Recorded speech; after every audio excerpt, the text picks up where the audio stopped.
Good afternoon, everyone. Thank you so much for attending the webinar today. I'm extremely excited about talking about, well, I'm not going to be talking about it. I'm going to be hearing other people talk about it, the opportunities for regenerative agriculture in New Zealand. Now, Beef and Lamb took an amazing initiative alongside New Zealand wine growers and MPI to look at what the opportunities are for New Zealand in the future. So before we get started, I've got a couple of fun housekeeping things for you to think about or look at. So we do want you to ask questions during the event. So on the screen there, you'll be able to see, well, hopefully on the screen you can see. Let's have a look. Hopefully that's, you can see how to ask questions. So you just need to go to the questions box. Feel free to ask questions as you go. Look, what I do want to make clear though is it's probably going to be quite difficult for us to be able to answer all of your questions over this time. So we want to let you know that we will come back to you after the event and answer any questions that we can't get answered during the session.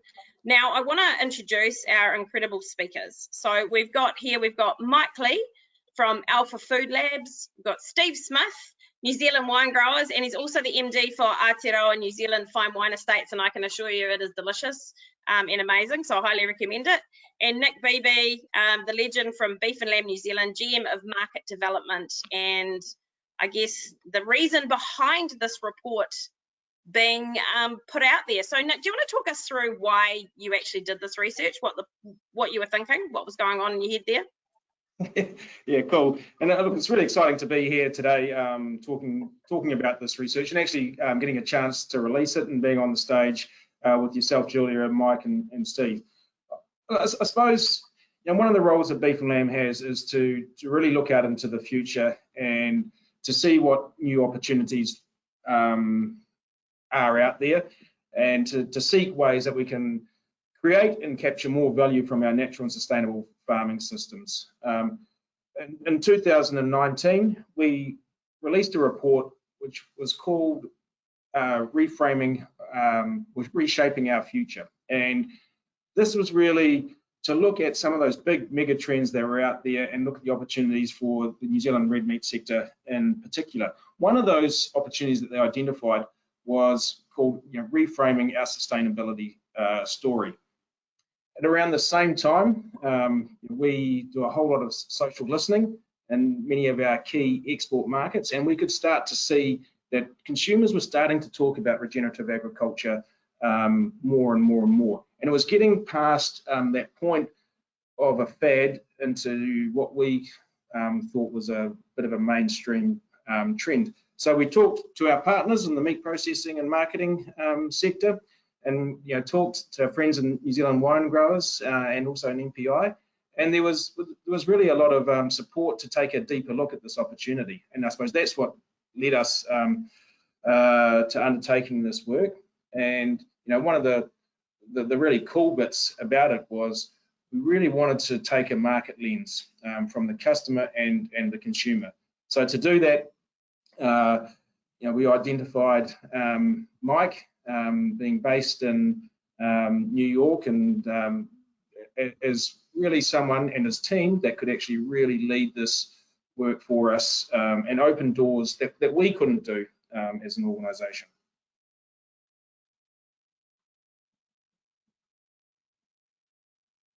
My God, you'd think after like 2 years of doing webinars and being on Zoom calls, you'd know when to mute off, right? I'm just being a clown. So Mike, look, when I look through the report, so it's two reports really. So do you want to give us a bit of a rundown on, I guess, the key, and look, we're going to send out links to the report to everyone as well, because I think there's so much information, it would be impossible to cover it off today. But do you want to give us a rundown on what you found and what the key points were for us to think about? Yeah, absolutely. Thank you for having me. It's great to speak to everyone virtually. Yeah, the report is divided up into two really large sections. One is the market scan, which primarily focused on sort of the supply side. So what was the supply chain from producers to distributors to retailers doing with regards to regenerative agriculture? And then the second half is focused on the consumer, which is pretty straightforward. You know, the countries we focused on were, I think, three key markets that were, you know, germane to the interests of New Zealand wine and beef and lamb. Which is the United States, Germany, and UK. Not to say that those are the only countries doing things, but those are the ones that we kind of chose for this purpose here. And you know, we found a wealth of information, really. You know, on the supply side, we saw a couple of things, and you'll see the full kind of outline in the report. But you know, a few things I might kind of touch on. It's an interesting movement because it doesn't look like a lot of other movements. And I think if that's the one theme that really kind of went through the whole thing, is that this is not like other sustainability movements. One, for a lot of reasons. One reason is that it's happening at both ends of the spectrum, meaning you've got grassroots farmers and small farmers doing regen ag and have been doing regen. You could argue that regen ag has been around for thousands of years from just kind of indigenous peoples all over the world, but there's that happening, and then at the same time you've got huge companies like General Mills advocating for regen ag as well too. Usually when you see a movement, right, let's take the organic movement of the last 30, 40, 50 years, it starts off with some grassroots farmers and then gets to a point where it escalates, and then all of a sudden bigger companies start to participate and see that it's a thing that's a trend, right? This is interesting because it's happening on the big end and the small end at the same time, yet the consumer isn't highly aware of this. Now, this is a really interesting paradox, right? Because a lot of people might challenge and say, why would you investigate something the consumer doesn't know about? Well, a lot of this comes to parsing out terminology.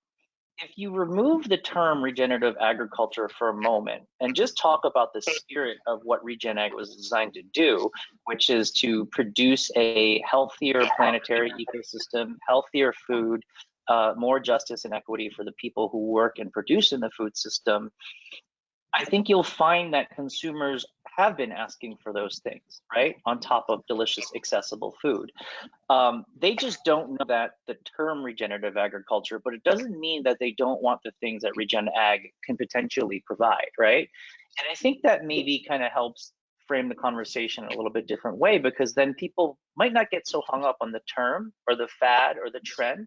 And it's more about how do we as a food system globally, not just New Zealand, rally together to improve the state of the environment, people's health, and things like that, which I think is a much more universal goal. Regen Ag is, you know, it's a set of methodologies and approaches to get to those things, but you know, by no means is it the only way you can get there. So I think that's one interesting thing to note about grassroots people, and big companies are doing this, yet the consumers are not really aware of it. I would argue they are aware of it. They just don't know it's called Regen Ag. They just want a better planet, and that's really what this is at the end of the day. So that's kind of one big theme that we got out of this.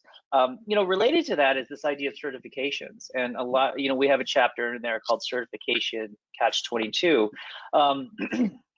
Thinking back on it, because it's been some months since we wrote that chapter, I almost wanted to kind of just even push back with the word certification, right? Because again, certifications, I get it, for producers are arduous, and the last thing a farmer wants to hear is that there's another certification they have to follow without any sort of guaranteed huge result at the end. I totally get that. However, we kind of have this tension, right? Because consumers rely on certifications. They can't just sit there and kind of calculate all of the different factors that go into the food at the grocery aisle. They kind of, you know, reluctantly have to use some of these shorthand things to kind of give them a sense of like trust or security. But then, you know, we've got producers resisting it.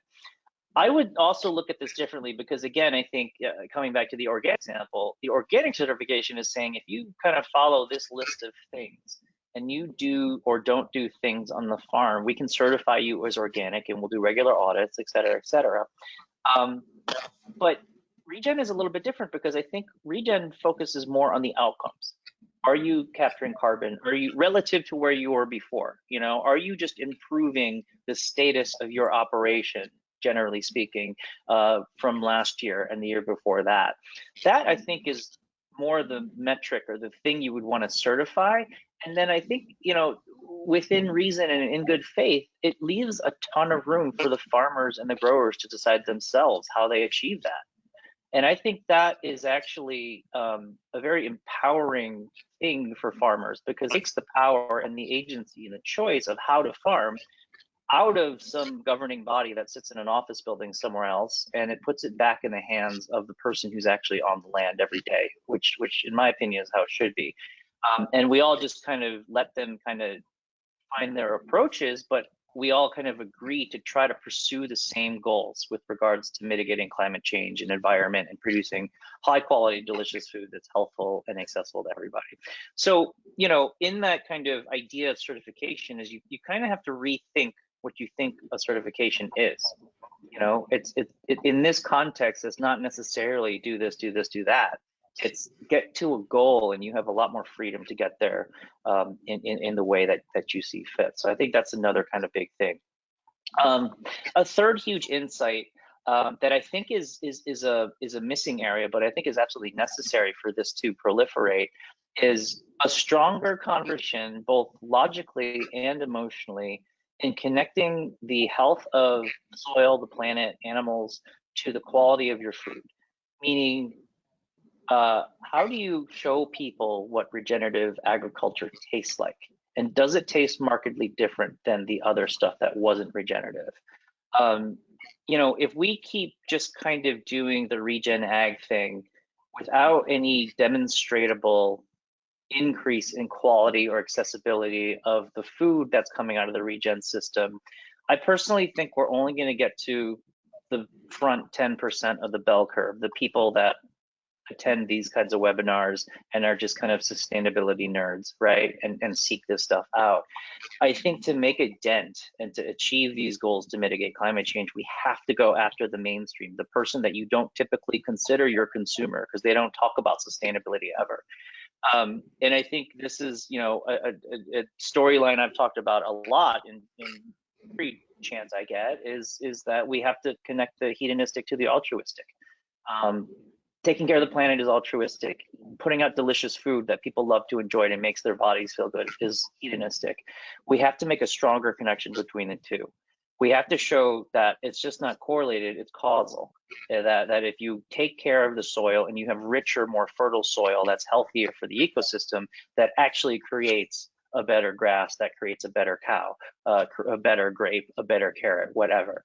And so I think that's a big thing that is missing from this conversation, that I think, you know, if you're looking to do research and R&D and stuff like that, so there's a lot of things you can do R&D around for regen ag.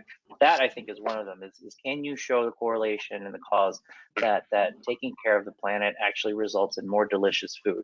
If you can do that, this has no choice but to scale, because people will gravitate towards that food because it's delicious and it makes them feel good and they can afford it.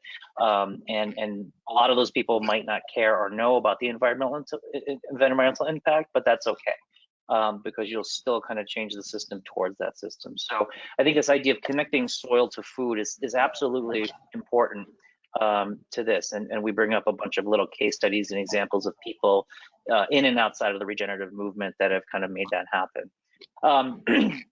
Related to kind of the supply side too is that you know, investment in infrastructure and kind of de-risking a transition for a farmer is going to be huge. You know, there's this school of thought around regenerative business that I arguably think is almost equally important, if not more important, than regenerative agriculture. It's really hard to get a regenerative agriculture system going in an economic system that is not regenerative. Meaning a lot of the things that regenerative agriculture value, like, you know, animal welfare, farmer worker justice, things like that, they don't always end up on the balance sheet or the income statement of a publicly traded company. So I think that kind of idea of, and we talk about this in one of the chapters and about investing in RA, is expanding the ideals of regenerative to go just beyond the farm and looking at business as a whole. I think that's a really big thing. And I think the final thing I can talk about is that no one has a command of this conversation in the world in a way that is kind of controlling that conversation. A lot of times I've done talks like this with you guys and others that say, is this a fad? Is this going to stay? Is it going to go? I would turn that question around and say, it's only a fad if you want it to be. It's going to be mainstream if you want it to be. You are not behind and catching up on other people doing this to try to copy what they're doing with regards to regenerative. In fact, I think New Zealand has to find its own way of doing regenerative if it decides to do regenerative. And that's not going to look like what regenerative looks like in the US, in the UK, in Germany, and anywhere. It by definition has to be a New Zealand version of regenerative. And really, what that means is that you aren't really beholden to how anyone else is doing it. If you don't like how someone else is doing it, you have the opportunity to change it, and you have the opportunity to build a vision. So that's the last thing I'll say, is that this is not a trend we're trying to examine, to catch up to, or to emulate. This is an opportunity to lead in a way that puts New Zealand on the map as the leader for increasing planetary outcomes, food outcomes, health outcomes, worker outcomes, all of those things. And that's really the gist of some of the insights that we found here, but there's so much more to talk about. And I mean, what I'm hearing you say is it's very much, I think the difference from my perspective is also that it's holistic, right? Like, this is quite different to not targeting one thing. It's wellness. It's wellness, whether it be planet, whether it be people. And to a degree, there's potentially, examples, and nobody get all upset and start emailing me about this, but, there are profitability for some who get it right, who are executing well in this space, have found good profitability as well. So I just think you can't pigeonhole it, can you? You can't pin it down to a thing, because it's potentially an opportunity to solve multiple problems. Well, I would say regenerative agriculture is the one quote unquote sustainability movement that addresses it like a system. Like, I don't think the organic movement is a systems approach. It's don't use pesticides, which may or may not be good in all instances, and I'm not like trying to shill for Monsanto or anything like that. That's not what it is. But, how can you say with absolute certainty that in every situation of farming, a pesticide is not appropriate? I just don't know if that exists, right? It's not to say I'm an apologist for kind of Monsanto or things like that. It's just recognizing that these things are multivariate and systems, and everything is connected. So again, farmers know that best because they're there every day. And I think we should give a lot more power back to that farmer to decide how to do it. And it's taking away that binary thought, isn't it? That it's either something's good or bad, or and I remember last time we spoke, you talked even about the use of fertilizer. Somebody asked you that question, and I loved your response. It was like, well, it depends on where you are, and it depends on the types of soils you have, and it depends on the topography, and it depends on all these things. So no, you can't have blanket rules, because that won't apply in different regions. I think that's somehow where people get a bit confused, because we're all in a world of this fast moving, fast changing environment, and there's a lot of grey in the world right now, and I think a lot of people are comfortable with an absolute yes or no answer, and I just think we're in this, I love it, I think it's bloody cool, but in this beautiful moving world of obscurity, I guess, in a way, where it's really our choice to make the most of the opportunities. Absolutely. Now, Steve, from a vine perspective, the deliciousness of wine, what was your take on the findings of the report? What was your vibe on all this? Yeah, I guess I'm sort of wearing a few hats here. Of course, I've got my wine hat, which I've been wearing for 30 or 40 years, which is great, and seeing the New Zealand wine industry change hugely. But also, you and I spent some time together on the Primary Sector Council with the vision for the New Zealand agriculture, food and fibre sector, which we thought was going to be simple, but ended up being very tricky. And of course, we're partners at MPI. I chair the Sustainable Farming or Food and Fibres Fund, which help fund this. So sort of wearing multiple hats. I mean, I think it's important to understand where, I guess by putting the word regenerative production systems in the Primary Sector Council vision, it really lit a flame under this discussion. And you and I will remember the long discussions we had about that, and using those words. And I think it's really important to understand what we said there was we didn't use the word regen ag because we knew how divisive it could be. we used the word regenerative production systems, and we tagged it with a couple of things that Mike mentioned. One is, let's wrap some modern science and technology around understanding what that means so that we can actually validate what we're saying. And secondly, there's a unique New Zealand natural wisdom approach here, which is the wonderful idea of te taiao, which is if the land is well, if the water is well, if the air is well, the people are well. So there's this unique opportunity to put our lens over a regenerative approach to agriculture. And, you know, I think it's important to also understand that we realized at that point that the position that New Zealand has in the world of production of food and agriculture and all that is the idea of it's based on our land. So it's the combination. We're never going to be competitive in the synthetic food space or the lab-grown food space. There's many other people that can do that. Our natural advantage is this incredible country that sits in this amazing part of the world that is like nirvana for animals and plants that love temperate conditions. And we've seen many examples about just how that natural environment can actually deliver unique experiences. I mean, two in the plant space. One is wine with the unique proposition of Marlborough Sauvignon. That's driven by the place. And you have other examples, you know, around blackcurrants and all sorts of other New Zealand produce that benefit from being here. So I think our idea was, if we care about this place so much, then we need to move past sustainability to regenerate things to a better place than where it was before. And I think the interesting thing about this work and all the other work that's been happening is that this is a mindset rather than a production system. It's not like organics, as Mike mentioned, where you certify that you can use this and you can't use that. What organics is, what regenerative thinking is that you're working to a set of outcomes. So the way that I look at it from a farming point of view is, and the interesting thing about the research work, Mike, is you found the communication points that are really valid, which is restoring ecosystems, the climate crisis, and nutritional and tasty food. Those are the three things that resonated with consumers. Those are the things that we need to think about from a regenerative mindset, which is, how can my farm inhale more carbon today than it exhales? How can the streams in my farm have more fish in it today than they had yesterday? And how can my ecosystem be a much more resilient place than it has been in the past? So it's moving to a system of looking at outcomes rather than certifying inputs. And so I think that's a really interesting point, is that the way that consumers think is actually the way that regenerative mindsets work, because regenerative mindsets are working towards outcomes. And I think that's a really interesting point. I think from a wine perspective, it's you know, the New Zealand wine industry since 1997 has had a fully integrated sort of industry-wide sustainability program. But the interesting thing is that we know we need to move on. We need to get better. We need to do things differently from the way that we've done it in the past. So we need to ask ourselves the same questions, as well as producing these delicious wines, which are unique. So let's not forget that one of the reasons why the New Zealand wine industry has been so successful and why it showed up as having a higher sort of ranking with than some of the other products from New Zealand in Mike's research was we made a product that was so distinctive to our place.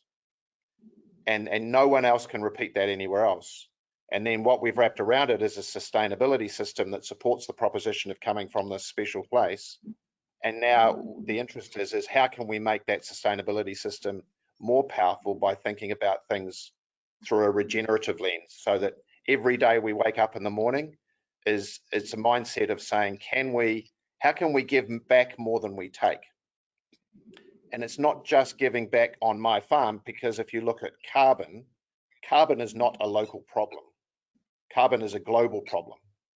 So what I do here in New Zealand impacts on my mate in Saskatchewan, whereas most of the other environmental challenges are local challenges around water, around biodiversity. The interesting thing, the greatest challenge we've got to solve was this challenge around carbon, which of course, you know, regenerative systems focus on a lot.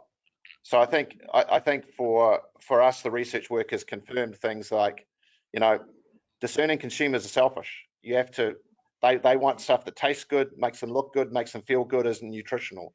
We have to focus on that first. And then if we can wrap around an environmental and social understanding for what we produce underneath that, there's potential for the market to pay more for it. So I think that's what that's a really good piece of research work that Mike's team worked through. But you've got to do the first stage first. You've got to satisfy these basic desires of consumers, otherwise they won't buy into it. I think the other cool thing is that consumers like the idea of New Zealand, to put it simply. I mean, that's a really interesting outcome, is that it seemed that the production, maybe New Zealand's got a better opportunity to do this than other parts of the world. That fits in with the work that Stephen England Hall did with New Zealand tourism, which is so many people love the country but have never been here, and they couldn't understand it. So he just came to the conclusion that consumers love the idea of New Zealand, which is a great starting point.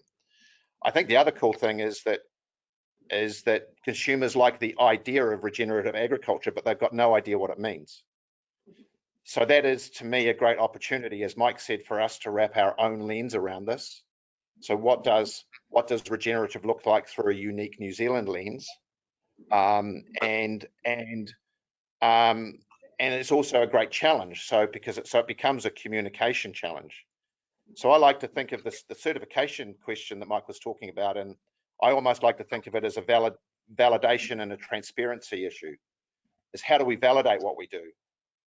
We're working towards these outcomes. So how can we validate on the way through that what we're doing is real and authentic? And if we say it creates something beneficial for the consumer, that we can support that. And it becomes a real communications challenge. It's not a.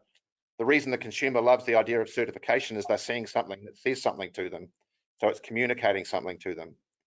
So it becomes this communications thing. And, you know, I think going back to primary sector council work, it was the idea that we came up with this idea of fit for a better world was a collection of things that sit underneath the idea of fit for a better world. When we tested the idea of fit for a better world, people loved the idea of it.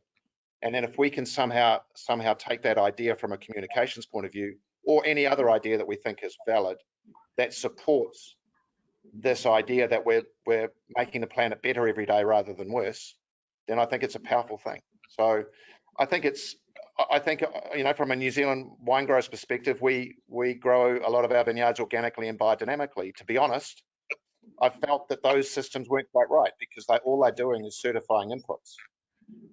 They're not measuring outcomes. What I want to do is move to something that measures outcomes. It'll probably use a lot of the same stuff, but it'll probably roll in some great science. It doesn't mean that you exclude things like fertilizer if you need to use them, if the outcome for the environment is better. Yeah. And so I think that's a really powerful thing. So I hope that I hope from a New Zealand, I know there's a lot of interest in New Zealand, in the New Zealand wine industry, in moving towards more natural production systems, that's for sure. And, you know, I think this research work should give us the confidence to go hard at it. Steve, how do we help people understand, or I know, I'll rephrase that, sorry. Do we think though that we're not maybe capturing the value in which we're already producing? You know, is this actually about plugging in some of our current, and Nick and Mike, you might have a view on this too, that, you know, the way we do produce today, you know, many farmers are doing an exceptional job. And I think, Nick, you actually refer to it in the report around, you know, with sheep and beef farming in particular. And don't other farmers go get upset, email me either. I'm not criticizing anyone, but, you know, the reality of it is I think a lot of our farming methods are very close, if not there. Is this about us capturing the value better and actually being far better at selling the process and the linkages between animal well-being, human well-being, planetary well-being, rather than necessarily having to have a major shift in what we do? I think you always need to get better. I think to sit here and think what we're doing now is great and not to do anything more, I think is wrong, because we have an existential challenge to humanity around carbon that we all need to help solve. So we've all got to play a role in that. I think you know, you and I both had a bunch of farmers come up to us to say, well, I do this regen ag stuff anyway, like, and I said, well, then you're not communicating it very well, because nobody knows that you are, if that's the case. So it's the hard thing is, it's a tricky thing to communicate, because there's so many little moving parts of it. So I think, are we capturing the value from it? No, not yet. But we need to capture the value from what an NZ Inc. food and beverage proposition is first, supported by this. Yeah. So it's a communications challenge that we've got to get right first. We have to get it right in the order that consumers make their decisions on. And as Mike's research has showed, they want something that tastes good, makes them look good, is nutritional and healthy for them first. And we've got to show that we can do that as good as anyone in the world, and then show them that our these new production systems that we're moving to is better for the planet, and actually, as Mike says, is going to further enhance the quality and character of the food. And we don't have the luxury either, do we, to just not listen to the consumer. We are an export country, and we are reliant on what people want to buy. And I don't think we should ever lose sight of the fact, and I don't mean this dramatically, but we need the world to buy our food far more than the world needs to buy our food. They will find it somewhere else. And I don't mean that rudely. Doesn't mean that we're not incredible, but if we look at it on a real raw basis here, we actually need to be really engaged with our consumer and understand, because we can't produce what is needed if we don't understand what the consumer is looking at. And I think if the one thing I love about this, and all credit to you, Nick, and the team, is doing something early, doing something before you're scrambling to try and find it, actually trying to see where do we actually need to, I guess, plug the gaps or find the gaps, or more importantly, Mike, you touched on this more so, really plug in those opportunities. Where can we make the most of these things? So, and I think there's a couple of points there, Julia, that you just mentioned. I mean, the markets are incredibly competitive, and we need to find our unique place in them and our competitive advantage to win. And we've got to win internationally. We've got to be able to communicate with the consumer well and effectively, and engage them in the things that they are really that matters to them. I remember when Mike came to New Zealand in his very first trip. It was probably a number of years ago now, Mike. And after visiting a few farms, I still remember that the reaction was, how mundane is actually profound. And that's a point that has actually stuck with me. And I think we do forget it here in New Zealand quite often. But where we sit internationally, the bar is high. We do things well, and our farmers do things well, really well. But as Steve said as well, we've got to keep on focusing on that continuous improvement and focusing on the outcomes that really matter for the customers and consumers in the marketplace. This is I do see this as a big opportunity for New Zealand to take that leadership role, because of how what's inherent in our farming systems, and just how different they are to many others around the world. So this is an opportunity for us. So Nick, while I've got you then, how is regenerative different to, and I hate the word conventional versus regenerative because it makes it feel like we've got divisions, but how is it different to conventional farming with continuous improvement? Yeah, I think for me, this always will come down to a little bit about how we define it for ourselves here in New Zealand, because conventional agriculture, how I view conventional agriculture here in New Zealand, is actually very different for what conventional agriculture is in the US. But I do see that the principles that MPI have put in place around the continuous improvement are really important. And the other big shift that I see is moving from telling people how we farm and how the outcomes that we're achieving for the environment and for people, but to actually showing them what we do. So it is that validation of the outcomes, because that earns trust, and that is incredibly important, not just with our international customers, but also with the public here in New Zealand. Yeah, very much so. Now, look, we have got a raft of questions coming in. So, sorry, anyone watching, I'm not looking away. I'm not doing a bunch of emails. I'm just trying to filter the questions. Now, is Regen Ag seen positively or negatively by other New Zealand farmers? It's got the widest view. You've got two almost diametrically opposed views on this and everything in between. Yep. I think this my feeling is, and I don't know about you, Nick, and you, Julia, but I definitely get a sense that there's more and more of our farming community thinking about how can my farm be a better place for the world? How can I do things better? So I think the continuous improvement, you talked about conventional agriculture versus regenerative. I think the difference with regenerative is you've got a mindset as you walk out the door and put your boots on every morning. You're walking out the idea and say, okay, how can I make this place a better place today, as well as having a more prosperous future for myself and my family and my community? So it's a way of thinking, and once you get into that way of thinking, you start doing the little things that just can snowball into bigger things over time. So I think there's a massive amount of views, and I think there seems to be more of a think about it as I just want to do good. I want to have a better farm for the planet and for myself and my family. And I think that's a really important point, because of these views on either ends. When we were talking to farmers, and this is right back to the development of Taste Pure Nature, to actually understand their values and what was driving them. The principles that they talk about, or the values that were expressed, they absolutely are the regenerative principles. Every farmer wants to leave the land in a better condition than when they received it or purchased it. They want to make a positive contribution to their communities and the country as a whole. So these, I suppose what I see is that our farmers live this, and because it is deeply ingrained in them. The title, the name itself is what I think causes concern, because as soon as you put about regenerative out here, some people go to, does that mean that everything else I was doing beforehand was degenerative? And it's absolutely not the case.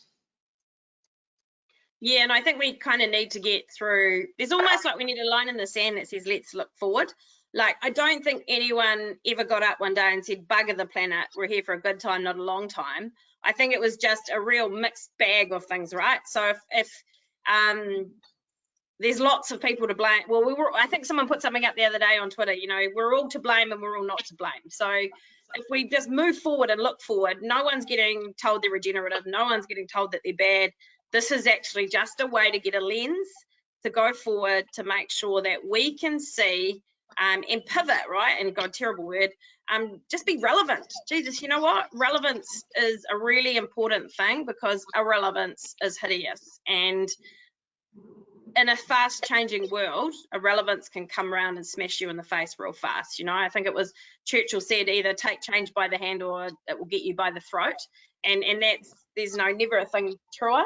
From all three of you, what I would love to know is, how do we get, or what do you think we need as far as bringing people together, right? Because if you imagine processors, they're really connected with the consumer, and how do we get the processors to integrate more with their farmer? Because the reality of it is, if I'm a farmer, I'm not all of a sudden going to shift to regenerative if it doesn't sort of fit what I'm doing, or doesn't fit with my mindset currently. If my processor isn't kind of wanting it or showing there's any need for it. So how do we get the farmer closer to the consumer and the processor more integrated as a connector? I think that's happening now, Julia. I think part of it is the aspiration of our sector, and part of it is the absolute need to win in the marketplace, and to be able to connect with the consumer, and to make sure we actually create and capture all the value that there is in our farming production systems, because we need to win in the market, so we can be so sheep and beef farming can be successful here in New Zealand. So there were a number of meat processing and marketing companies that were right with us right from day one on this project. They really wanted to be able to connect with Mike and talk to him as we went through and learned about it, to get a real sense of the opportunity and the scale of the opportunity there. So, you know, this is happening now, and I think it's awesome that it is happening.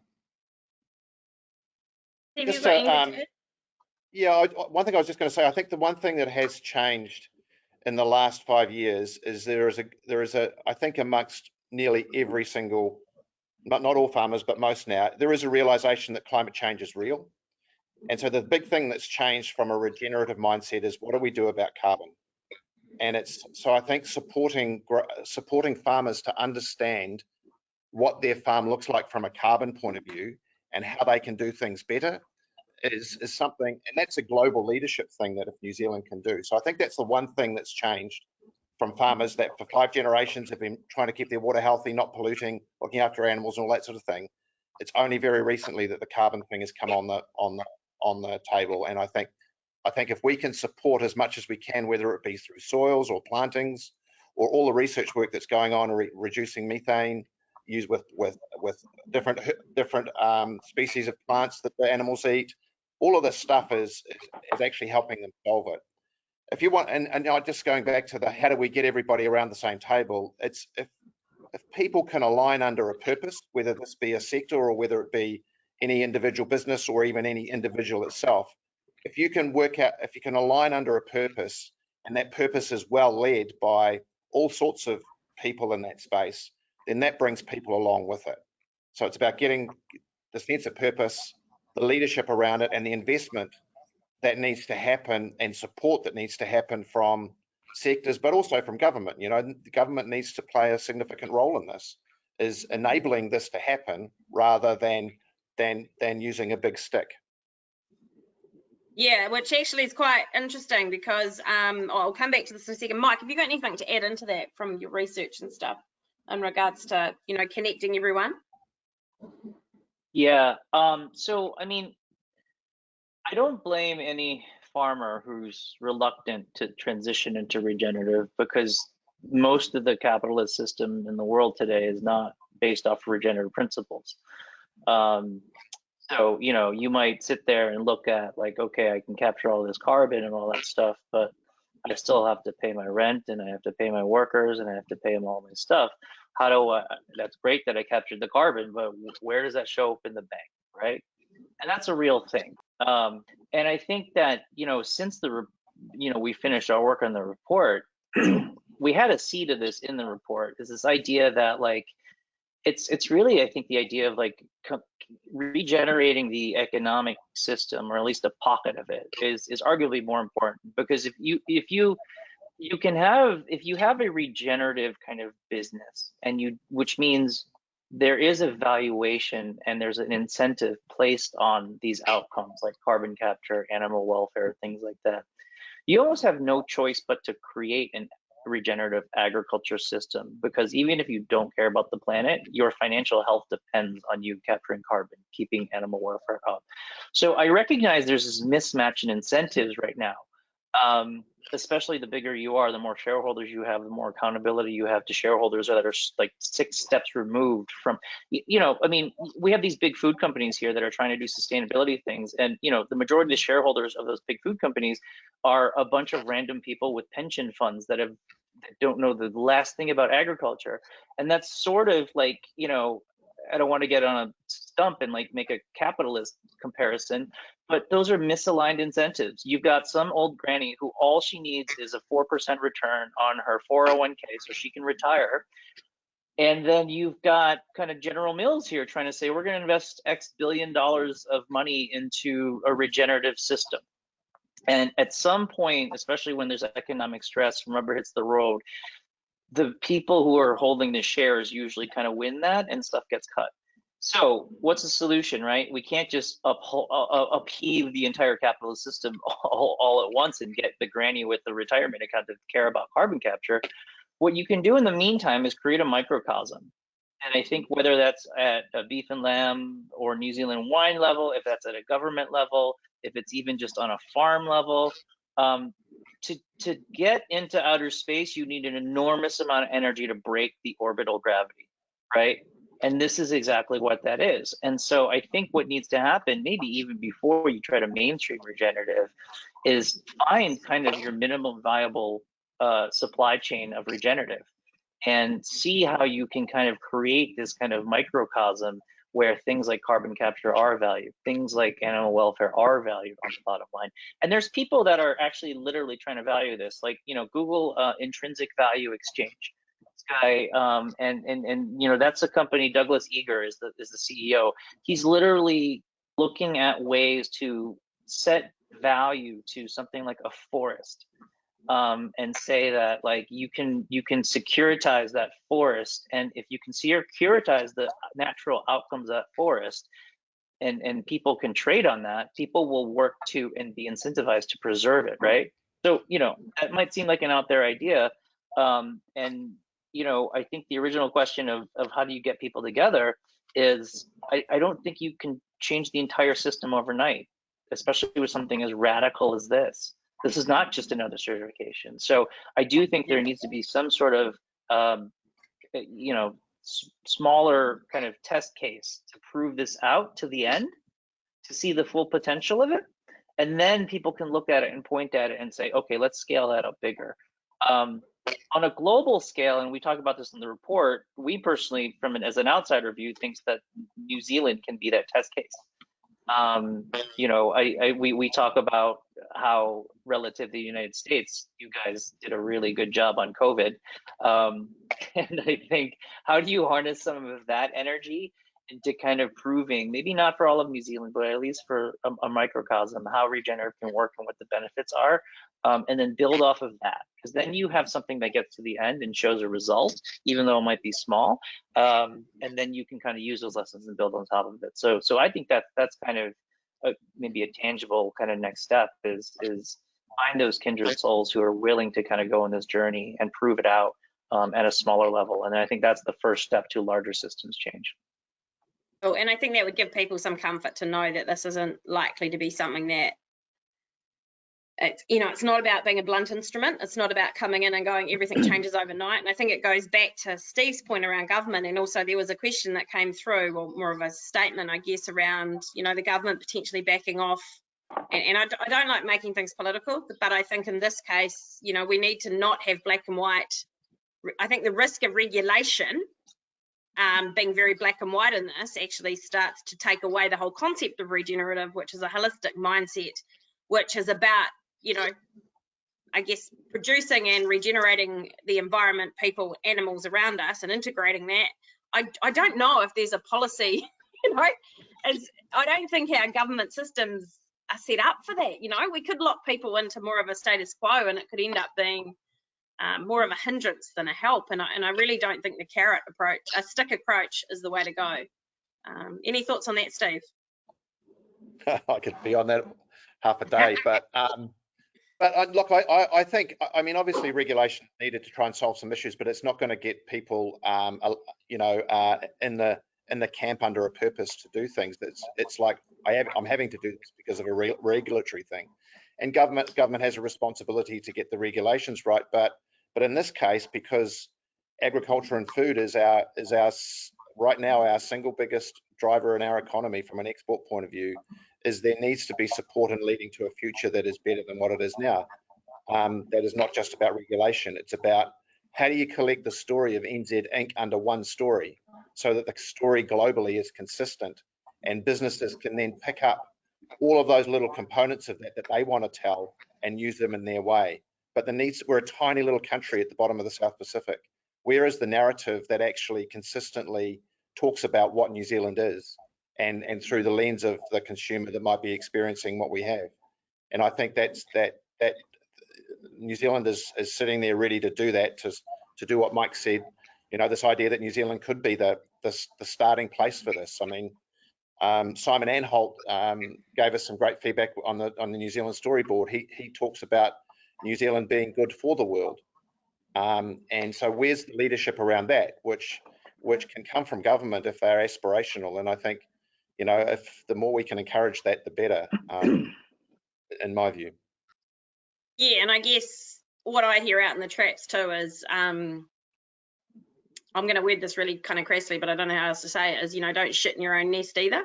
Like, I think it's really important that we move forward and grow the relevance of the future, but let's not throw the baby out with the bathwater now. So it's not necessarily about a huge revelation or a revolution. It's just about how do we adapt and change and move. I know, Nick, look, I feel like you're brewing some thoughts there. Get them out. Be free. Let your thoughts be free. Yeah. No, look, I suppose it goes back just to a conversation a minute or so ago. To me, it's the carrot approach is absolutely the right way to be going here. And I think, as Mike said very early on in the presentation, you know, farmers know their land better than anyone else. They know what needs to happen, and they focus, making sure that they're focused on the right outcomes.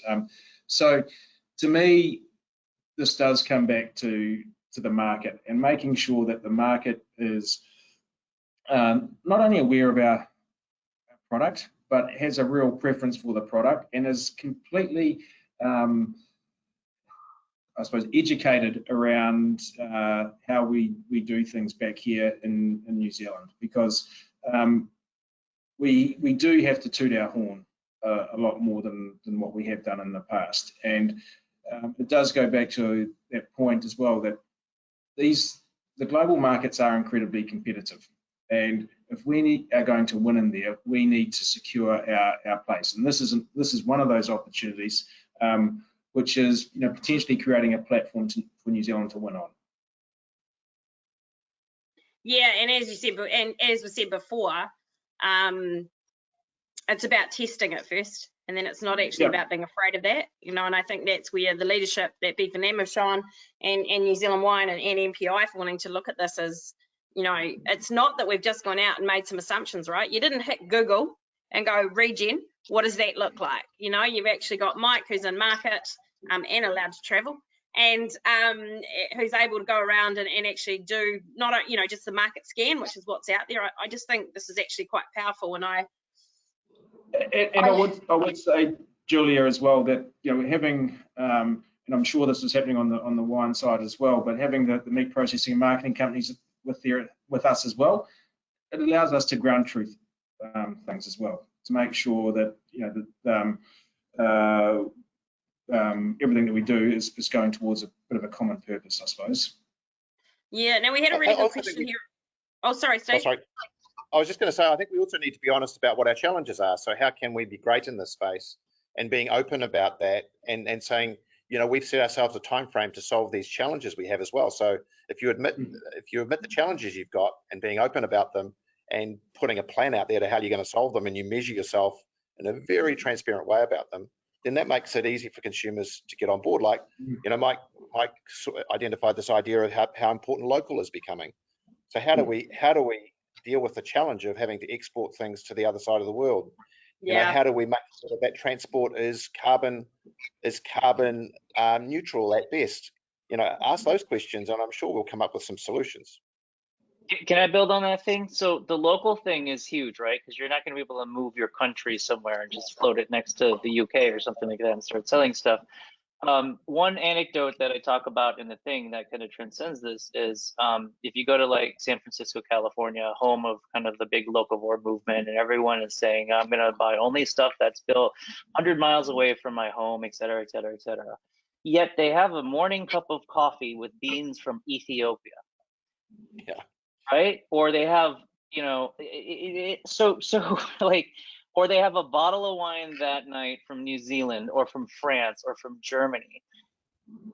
Locavorism is important to a lot of people. I think it's less about the local, it's more of a proxy for trust and quality. I don't know if it's all just about the food miles. I think that plays into it. But just keep thinking about, how do you become those coffee beans from Ethiopia? He's so incredibly irresistible that people can kind of justify to themselves the food miles on it. And, you know, to be honest, the food miles isn't even the largest component of what adds to a carbon footprint.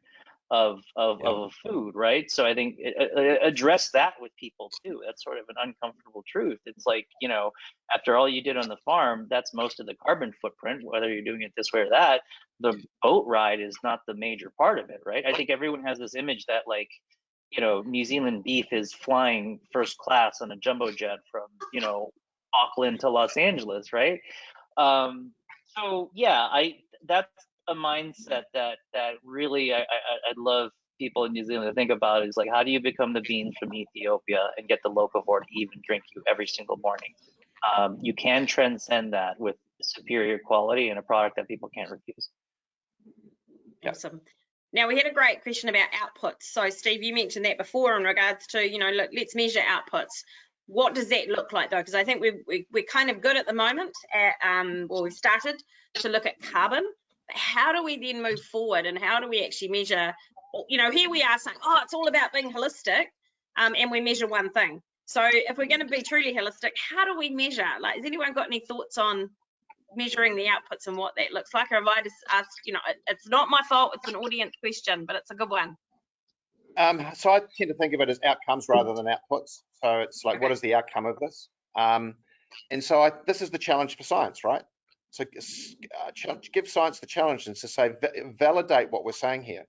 Let's put some research and energy and technology behind the fact that how can we in a real-time basis show how much carbon our farm is sequestering, if that's an important thing. What is the measurement of biodiversity? I mean, I have my guys in the vineyard every year going and counting how many different plant species we've got in the middle of the row. So there's a whole lot of different things. I don't know quite what those things are yet, but you give it a challenge to the science community alongside some great communicators who can communicate it in a way that consumers can understand, rather than the way that scientists talk about, which often is hard for most people to understand. So Yeah. I think it's a, and I think I think Mike mentioned it as well with Regen. There's a suite of things that this is something that everybody will have their own different lens over. So whatever suite of things you choose as your regenerative lens, how do you keep yourself honest that you're not pulling the wool over your own eyes? How can you keep yourself honest by having measurement of that is easy to do? And then how can I then put it in a way that can be communicated to somebody who's wanting to buy a steak at a Whole Foods in Texas? I want to add to that, one of those outcomes needs to be kind of flavor and taste, right? Like I think that's huge, right? And don't just make it divorced as a separate thing from all the other stuff. Like, you know, how do you trace and show and prove, or how do you devise a way to show that healthier soil produces better grass, which produces better quality meat or soil or grapes or anything like that, right? I mean, you know, what if I told you that Kobe beef came from regenerative agriculture only? You know, you'd have people lining up around the block and everyone would turn to regenerative, right? And, you know, that's a little hyperbole, but people recognize the kind of differentiated quality of something like Kobe beef. And now certainly it's not because of regenerative agriculture that they get it, it's genetics and a bunch of other stuff. But I mean, that again is, I think, a metaphor for how you should think about this is that, again, it comes back to that the stats have to add up to a differentiated experience, because people don't eat statistics, they eat food and wine. It should need to be cool, right? Like, you think about it. I mean, I think it's Tim Brown talks about this from Allbirds. Like, you know, you're not going to be walking around in uncomfortable, hideous shoes just because you're environmentally friendly. You're not going to wear pants that are, you know, hideous just because you're environmentally friendly or whatever. They meet other needs. You know, it needs to be functional, it needs to be good, and it needs to taste great. It's going to need to be a good experience, and we're going to have to feel good, not only physically, but I guess emotionally when we consume. Yeah, now, and I think that starts at home. Sorry. Yeah, I think that starts at home. Yeah, go ahead. I think that starts for home in New Zealand. I mean, I think part of this is stuff that seemingly doesn't have anything to do with regenerative ag, but it does. It's like, how do you kind of, you know, how do you spark almost like a culinary renaissance at home? You know, the world is slowly opening up again, right? So in some time in the next few years, you're going to get your normal rush of tourists like you used to. How do you make sure they have an unforgettable meal and then they wonder why? You know, everyone that goes to Italy says, oh my gosh, the pasta is so good. Why is it so good? We have pasta here too in the States, but why is it so good there? Then people start asking, it's like, well, it's the soil, it's the water, it's how they grow it, et cetera, et cetera. You got to get people that come to New Zealand to say the same thing, right? Because I can get a Colorado lamb chop too in Colorado or here in New York, but make them wonder, how the hell did you do that when they land in Auckland or Wellington or wherever? And they have that and say, oh my Lord, this is so amazing. And then when they go home, they'll seek it out and they'll know that New Zealand stands for quality. Yeah, it's a great, I mean, there's already been a great example in the world of that happening with Nordic cuisine, that amazing piece of work that happened around foraging. And that was a bunch of chefs and academics that got together to actually define what it was. And that developed a whole new suite of cuisine. And people now go to Copenhagen for the cuisine, not for the canals. Right, now it's insane, the time flew by. Just quick last comment from you all. I'll start. Thanks, Mike, for a great piece of work. It's great to see a lot of the instincts that you have about these things coming to life and actually reinforcing that the opportunity that's sitting there for our little country to sort of show some leadership in this is great. And the idea that it needs to be an NZ Inc. type approach, not just individuals or sectors doing it, because there's a reputational thing that goes across all of us. So thanks for the great piece of work, and I'm sure on behalf of New Zealand Wine Growers, Nick, it's great to partner with you on this project. Mike. Yeah, I'll say it was great partnering with the both of you as well too. The whole team at Alpha Food Labs. This is one of the most invigorating projects we've had a chance to work on. You know, I would leave you with this. You know, take the report, read it, but understand that I think the bottom line is that the future is in your hands. I'm a guy from New York who's not a farmer. I'm not here to tell anyone in New Zealand how to farm. We merely tried to give you a glimpse of what is happening in the world and give some ideas around potential and ways to go after it. But really the future is really in your hands. So whether you agree or disagree with any part of the report, you all have the opportunity to change it. And that's the way it needs to be. It needs to be a homegrown effort, not something that someone else is telling you how to do. We were just grateful to be along for the ride and help out a little bit, but ultimately the future's in your hands. So thank you.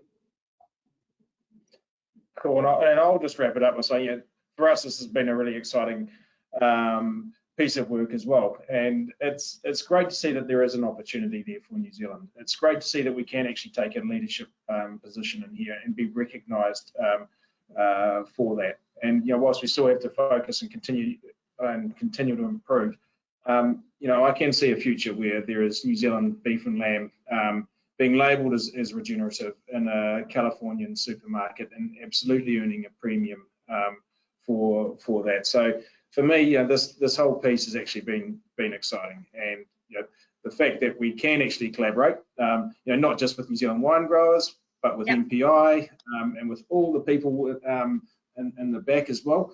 You know, when Mike says the future is in our hands, you know, I actually think we can grasp it and run with it as well now. Awesome. Well, thank you so much for your time. Thank you for letting me be part of this. I just love this stuff. And I would say to anyone left listening, just open your mind. Even if you don't agree with it, read the reports just to get a vibe. And remember that we are all looking at this through love, because we want our sector to be a success. This is not about trying to hurt a sector. This is actually trying to create future relevance. So have an amazing rest of your day all, and evening, Mike. Thank you. Take care, everyone. Yeah. See you guys. Yeah.